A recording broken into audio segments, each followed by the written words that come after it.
ზაფხული ჰაერის მაღალი ტემპერატურის გამო განსაკუთრებით ხანძარ-საშიში პერიოდია.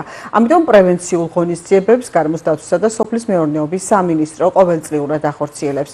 იმ ტერიტორიებზე, რომლებიც განსაკუთრებით დატვირთულია ტურისტულ სეზონზე, ეროვნული სატყეო სააგენტო საინფორმაციო გამაფრთხილებელ ნიშნებს ათავსებს. წელს კი ტურისტები QR კოდის საშუალებით გაეცნობიან ტყეში უსაფრთხოების წესებს და იმ აკრძალვებს დაემორჩილებიან, რომლებიც საპიკნიკე ადგილების მოწყობისას და კოცონის დანთებისას ვრცელდება. ეროვნული სატყეო სააგენტოს ინიციატივით საინფორმაციო ბანერები საქართველოს მასშტაბით 350 ლოკაციაზე განთავსდება.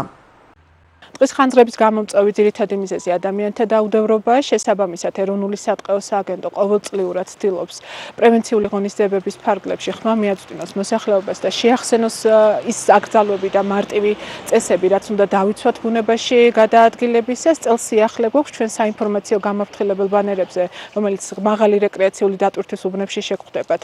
QR კოდის მეშვეობით შეგიძლიათ უფრო დეტალურად გაეცნოთ ზოგადი უსაფრთხოების წესებს, ასევე აკრძალვებს და იმედი გვაქვს, რომ წელს ზაფხული გვექნება. ზაფხულის ხელი დღეებიდან გამომდინარე, ასევე დატვირთული ტურისტული სეზონის გამო, რეგიონული სამსახურები ტყეში აქტიურად ვახორციელებთ მონიტორინგს, რათა გავატაროთ ხანძარსაწინააღმდეგო პრევენციული ღონისძიებები, ვინაიდან ძირითად შემთხვევებში ადამიანთა დაუდევრობის გამო ხდება ხანძრები და სავალალო შედეგებამდე მივყავართ. ეხლა ჩვენ ვიმყოფებით ბორჯომის ტყეში.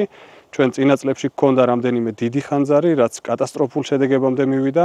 ყველა მათგანი თითქმის იყო ადამიანთა დაუდევრობის გამო, ეს იყოს იქ დატოვებული სიგარეტის ნამწვი თუ დატოვებული კოცონი ან არასწორი წესებით დანთებული ბაქანზე ცეცხლი. შესაბამისად, უფრო და უფრო აქტიურად ვახორციელებთ მონიტორინგს, როგორც დრონებით, ისე ცოცხალი ძალით, პიროვნულად, თითოეული ტყის მცველი, თითოეული მეტყევე მიდის ტურისტებთან, მიდის მოსახლეობასთან, არასწორად დანთებული ან წესების დაცვის გარეშე დანთებული კოცონის შემთხვევაში უთითებს წესებისკენ და უთითებს იმ ბანერებისკენ, რასაც ეროვნული სატყეო სააგენტო ყოველწლიურად აყენებს ტყეში ინფორმაციის გაზიარების მიზნით, რათა სწორად მოვახდინოთ საპიკნიკე ადგილების მოწყობა.